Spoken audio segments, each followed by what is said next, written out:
Hi,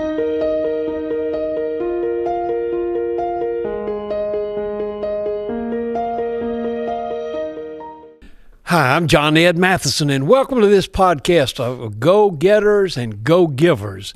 And this has been quite an influence in the lives of many, many people. And today, I got just a unique presentation. About a year ago, we first started doing the podcast, I had a couple of guys on here, Thomas Lee and also John Hixon. And they had a marvelous time together. I tell you, Thomas, you're a miracle. And I tell you, an answer to prayer, and I've just followed your story. And I thought it would be just very interesting to let them sort of share where they are after this. A lot of times people go through a big experience, and then what happens after that, and how it begins to influence you. Tell us what, you both are at Auburn, and what years are you at Auburn? Yes, sir. Well, I'm a senior, but I just wanted to say thank you for having us today. Super special to be here and just get to talk with you today. So I'm a senior studying finance at Auburn. I'll graduate in December 2026. No concrete plan of what is to come in December, but I'm just following along, open hands. Right. And what about you, John? Senior at Auburn as well. Graduate in May. Then we'll be staying in Auburn to start a business with one of our good buddies. Now, I tell you, you got an interesting business, something I've been really interested in for years. Yeah. No, I never heard about it till just recently, but you are, what's your major? It's in forestry. That's not the exact correct term. Major is, agriculture. Yeah, ag business and econ. Ag business. And tell them sort of what you're going to be doing in this new venture. So we'll be doing commercial spraying and forestry and row crop using drones. All right. And so you spent time this summer learning how to navigate those drones. Yes, sir. And so you really got a good future in front of you, and you've already been doing a lot of work. Trying to, yes, great. sir. Appreciate that. And you and I have a good connection together. That's right. This is my grandson, and I'm mighty proud of you and what you're doing and how God's blessing you. Thomas, go back, and what brought us together initially was just could have been a tragic thing that happened in your life, but yet you've handled it so beautifully, and we want to talk about that and how that's going. But tell us just briefly, a lot of people didn't watch that first podcast that we did. What happened to you while you were at Auburn? So last year when we did this podcast, we talked about it, but I'll briefly explain it real quick. What happened was after my freshman year at Auburn, it was May 2023, I was diagnosed with a cancerous brain tumor, and immediately had surgery a few days later, and then started treatment at St. Jude in Memphis, Tennessee for a year. I did treatment, chemotherapy, radiation, and a year later, or not even a year later, the fall after that May, a few months, I was at church, at ACC, then Auburn Community Church, now All Christ Church, but Miles, Fidel, and some elders prayed over me, and the next week I went back for my first scan, and after chemotherapy, my first round of chemotherapy, and the cancer was completely gone. Wow. And happened to be at worship that Sunday morning. Yes, sir. And I heard about you, and I know Miles actually had you and come up there in the front, and the whole congregation prayed for you, and you had a lot of your buddies there, right? John, I think you were one yes, of sir. them. And they laid hands on you and prayed, and that was a powerful thing, and that church has been a source of strength for you. Yes, sir. You changed the name of it. It was Auburn Community Church, and now it's All Christ Church. All Christ Church, same letters, ACC. Yes, sir. And by the way, I'm going to be preaching over there in about the middle of February, and I hope it doesn't retard the growth of that church. It's just young people galore, college students. I understand other people say more college students attend that church than maybe any church in America. and it's a powerful church. And Miles has become a good friend in that church. So now, John, how did you feel that day when all of a sudden, out of the blue, he didn't tell you he was going to call you up there? I think he just said, "Are you here? Where are you? Come up here." Yeah, that was so we actually were in contact earlier in the week, and he texted me like, let me know when you get to church on Sunday, because I was in Auburn that weekend for a football game. It was a weekend I got off out of St. Jude and got to come down to Auburn and see some of my friends and go to church in Auburn and not just watch it on a screen. And I muted my phone when I went into church, and he'd been trying to call me and text me, and I just stuck it under my seat, and I was talking to my friends, and I was like, well, I guess I'm not talking. I'll talk to him after. And then sit down, and he comes up there on stage, and he's like, there's a young man in college in this church that's fighting a pretty tough battle right now, and with cancer, and I'd just like to see if he's here. And he said my name, and he's like, if you're here, would you please stand up? And I was, this is funny because my stepdad's like, I wouldn't have stood up if I was you. Because I mean, it's nerve wracking. There's a lot of people in that church, and for some reason I just stood straight up and just ran right up there to the stage, and he was like, I'd like to pray for you, and I'd like to ask the congregation to extend a hand, and some elders came up there and they prayed over me. It was and you had probably how many of y'all, 6 or 8 or 10 guys? Yes, sir. There's a bunch of us. Yeah. How'd you feel about that when all of a sudden you didn't anticipate that Sunday morning? No, I knew nothing about it. Yeah. But I was nervous, and I wasn't even going up there. Yeah. But it was an awesome moment for sure. And so then I know at the time you didn't have as much beautiful hair as you had now. Look at all that. It grew back, and it grew back full and curly. I tell you, it's amazing because you didn't have any hair, and then now it's just prayer. I hope people that are watching this, listening to it, will understand that God can do anything. Mm-hmm. And God's not limited, and I just love a group of guys that were offering support to you, and a pastor and other people that, hey, something can happen. Now tell us sort of what's happened physically. It's been a miraculous thing, really. Yes, it has. So I mean, now I'm back in Auburn, and it really I grew up in the church, but never really was a strong believer, and it really sparked my faith and sparked my journey with Jesus, and just being in Auburn and with my friends, and my friends are my community. One of the most important thing to me is the community that I have. I'm so blessed with it, and the people I see on a Monday, Tuesday, Wednesday are the people that I go to church with. And I feel like that's super special and unique to just our friend group. And I mean, I'm sure there's some other friend groups like it, but it's had a crazy impact in my life, right. Just of being a new believer and chasing after Jesus, of how I'm able to just turn to my left or right and just talk to any one of my friends about it. Let me ask you, both of you, a question, or maybe John, you answered it. Did you start out as a freshman saying, man, I can't wait to go to church? Or did just going to church, I know, is a really vital part of both of your lives. And there are a lot of college kids or high school or adults that when they get out of school think, well, I can get along without church. How did you, John, just get into church there? I know you grew up in a strong Southern Baptist church, great church. But yes, sir. Did your buddies get you there? Did you get your buddies there? How did y'all get together as a group to be there? I'd say, yeah, I grew up, was always taken to church by my parents, and man, it was always, I saw how important it was.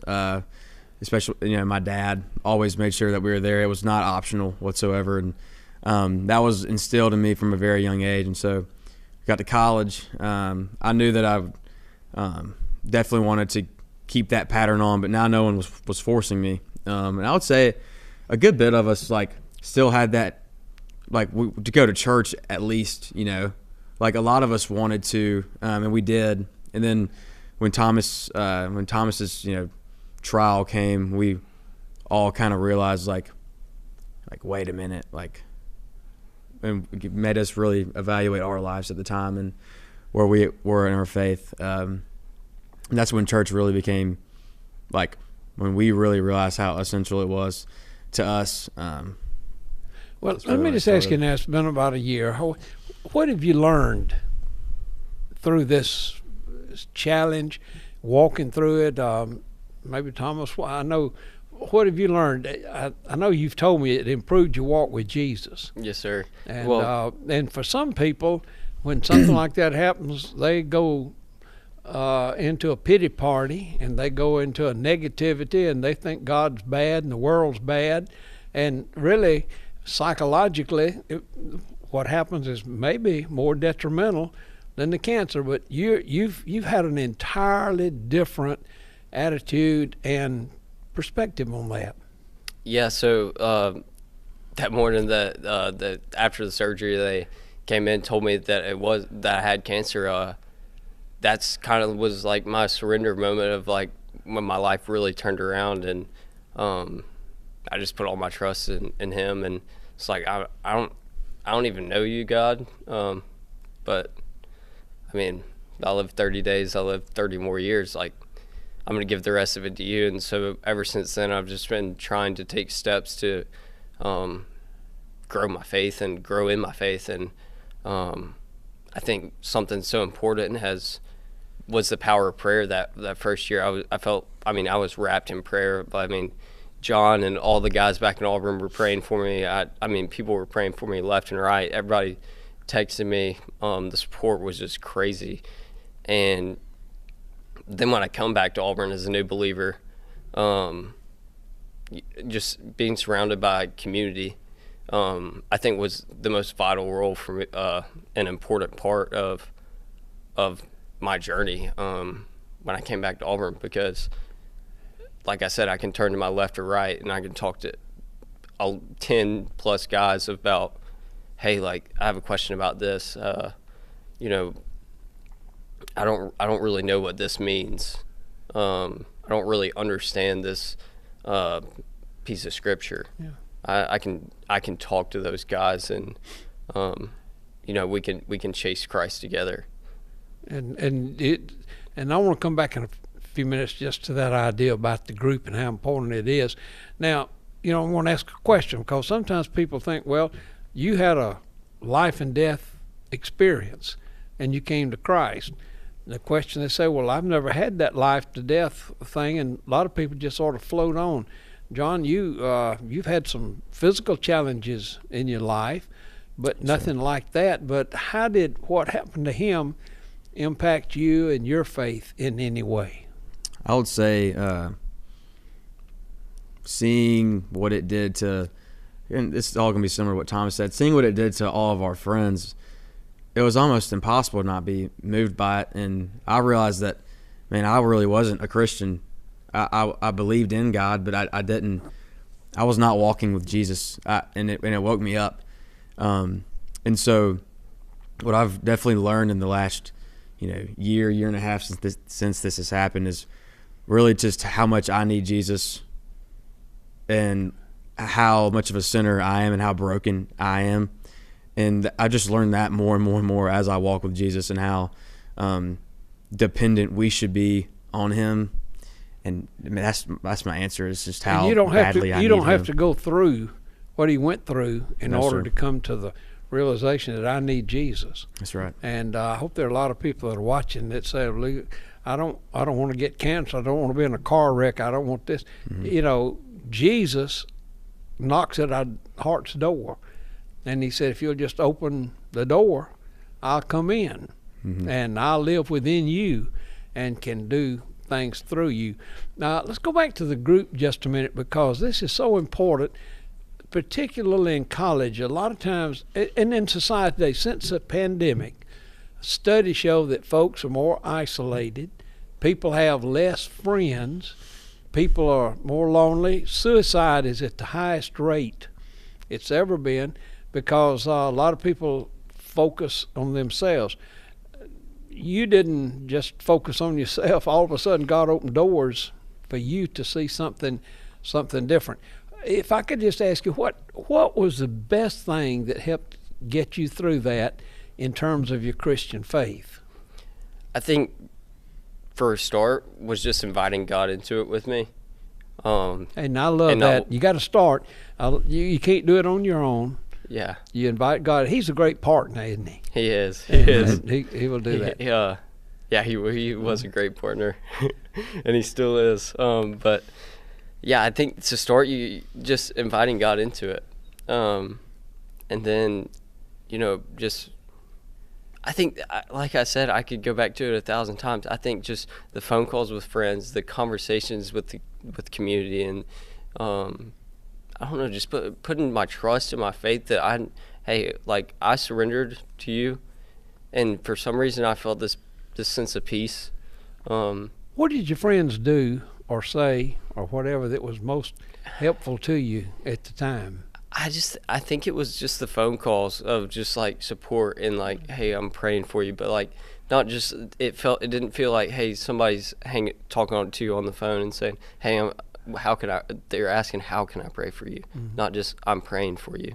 And I think just like the phone calls meant so much to me when I was in Tennessee, and but we asked your question again. Yeah, it's a lonely place to be in Tennessee. It is. By yourself, but then all of a sudden you have come through this, and it's been a blessing in the sense of you've come to know God in a personal way, and you've known friends in a better way. Yes, sir. And so let me ask you, as just a good friend, what do your friends say when you talk about this experience? Is it something, well, wow, that's weird, or how can I grow? Do y'all ever talk about how that figures in your life? We definitely we were talking about it this morning, like just trying to like acknowledge what happened, and not like missing how like prayers were answered. It's just like when I hang out with Thomas, like I got to see Thomas like in his sister's wedding this past weekend, and I'm sitting there with sitting next to our buddy Carlson, and I'm like, man, isn't that so awesome? He's up there, walking like full head of hair, healthy, getting to see his sister get married and just be part of all of it. And but to answer the question, just never lose I'm trying to think of how to word it, like never lose gratitude for what happened and how it changed every single one of our lives. And man, not just his life, but your life. Absolutely, and that's going to change others' lives. Now let me ask just a question. I don't know, there are a lot of different terms, community groups, small groups, prayer groups, Bible study groups and all. Are y'all do you have any type of just group that's you can really go to? And first let me ask you, is that important at a place like Auburn? Or you just sort of go on yourself? Is it important, and why would it be? It's absolutely important. We've got a group of about, was it 8 or 9 of us? Yeah, 8 or 9 of, I think it's 9. About 9 of us. We meet Tuesday mornings at 6:15 at Chappie's. We call ourselves the Clubs. The club. We're not cool enough to be the Spades. We're the Clubs. Oh well, I think I've heard that term in another school somewhere. Yeah, we're the Clubs. But clubs, don't they trump Spades, or I guess, or I don't know, but we're the Clubs. That's what's important. Oh yeah, but it gives y'all an identity. And, yes, sir. And let me ask you, you said y'all meet at 6:15 on Tuesday mornings? Yes, sir. College kids get up that early? You got to have Apparently all the so. time to talk. Mm-hmm. We sit there a long time and talk it out. And so y'all meet at a restaurant? Yes, sir. And yes, then let me ask you this. Is the Bible important at all through this transition? Has it become more important to you to read the Bible, to study it, or is it just sort of something you listen to in church? I mean, I'm pretty sure I can speak for both of us that we both read pretty much daily, and study specific books of the Bible, or go through books with other people. That actually came up this morning. We were talking about just, am I reading to just know it, or am I reading to understand it, and asking for God to reveal the mysteries within to me. I like that. In other words, it's not knowledge. It is knowledge, but it's applied. Yes, sir. And it's one thing to know something in your mind. It's another thing to know it and then do something about it and apply it. And so this group, y'all meet how often? Every week? Yes, sir. Yes, every sir. week. Now, who leads it? We kind of rotate. We rotate every week of who leads it. So we kind of have it all somewhat planned out on who's going to share every week. But we rotate. And we have, maybe you can come on as a guest, because we have some guests. We have some guest spots. So okay. If you got any time in your schedule. All right. Y'all are far ahead of me now in a lot of this, so I can learn a lot from you. But that the importance, is it important when, so I go off to college as a freshman, to get into a godly Christian group? Is that important? Man, that's everything.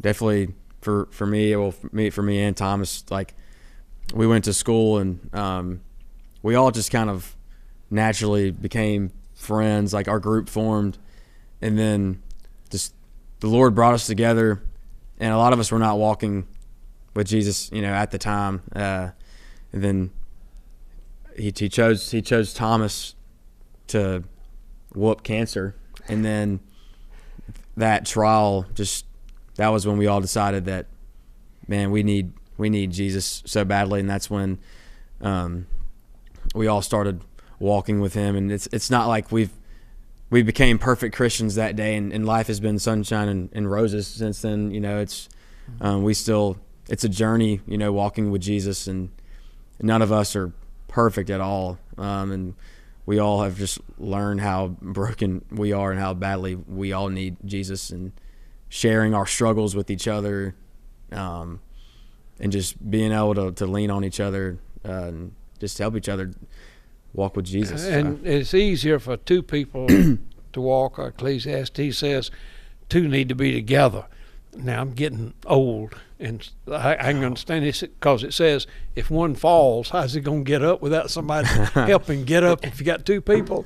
Now, I hadn't fallen lately, but you're doing good. But getting up some, you got to be a little more careful about that, but how important it is.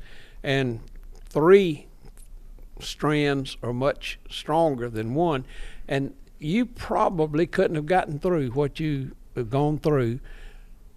You got God, but you also had people who reached out to you and stood with you and helped you up.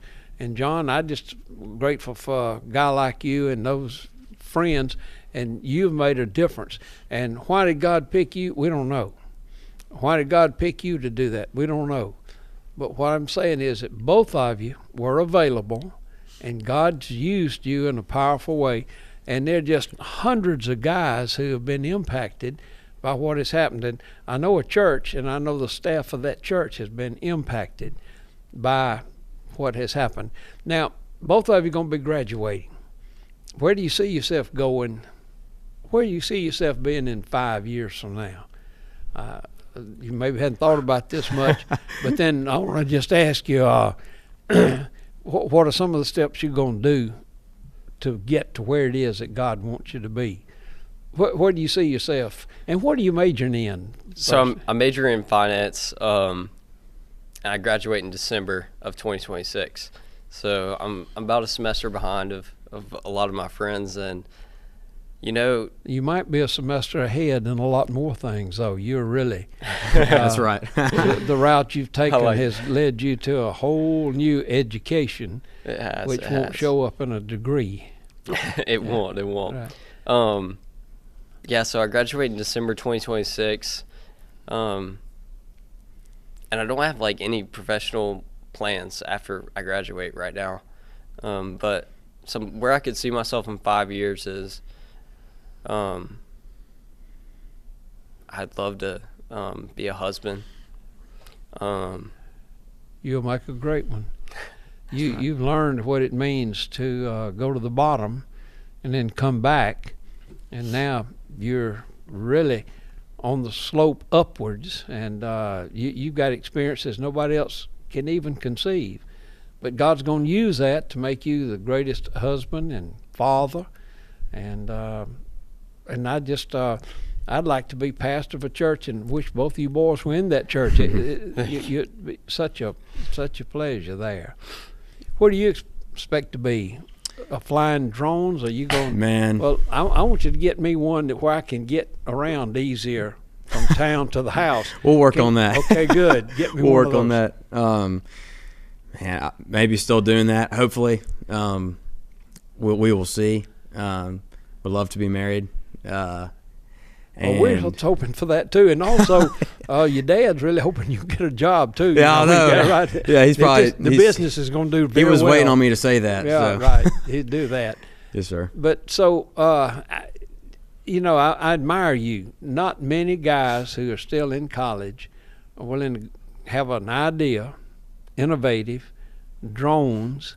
That's something that we don't do. And I'm just assuming that you can go out to a farm and, if somebody wants to check things, you can, instead of getting in a truck and trying to drive out through the mud and all and do it, you can send a drone and a camera in my own target for doing that. Yeah. And Yes, I mean, that's going to be a thing for the future. So I admire you just thinking ahead and where you're going. Thank you, Papa. And it's going to be great. Well, let me tell you, you guys are an inspiration. I think John's jealous of your hair. I am. I know and I tell you, you're just a delight. You're one of God's special people. I just want to affirm you in what you're doing. So many people get sour on life, but you got the most beautiful attitude, and to be reaching out to these guys, and what do y'all call the group you have there? The clubs. The clubs. Yeah, but to do that, and I'm going to pray for y'all, because to meet together. Now, let me tell you, 5 years from now, y'all 9 guys may be in 9 different cities. Sure. But I guarantee you, you'll still be connected, and not only through prayer, but through life. And each of you 9 are going to go, and wherever you are, you're going to start another group of 9, and that's the way the Christian faith multiplies. And it's also the way we grow, because we need each other. Sure. And we reach out to each other, and we call this go-getters. You all are go-getters. You're successful, but go-givers. And both of you have a vision for giving back and making a difference. And I just thank y'all so much for being a part of this. Is there anything else you'd like to say? Just if I had to ask you one sentence you'd like to say, that or a brief thing, where you are in your faith, and encourage someone else to join in, I like your term, chasing after Jesus. I think the biggest thing I could contribute to a younger guy right now is, coming to college. I didn't come to college to meet Jesus. I came to college to be in a fraternity and to have fun. And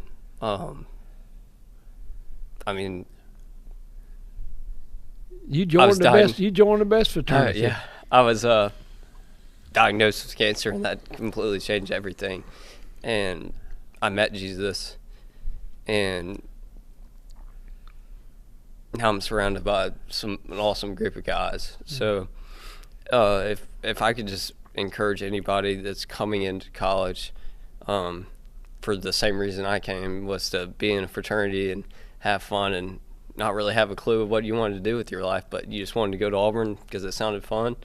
I would say, don't put Jesus on the shelf. Amen. For those years. Amen. That's something I heard my freshman year, and I really wasn't chasing after Jesus then. But it stuck with me, and maybe it will stick with somebody else. That's great. That's great advice.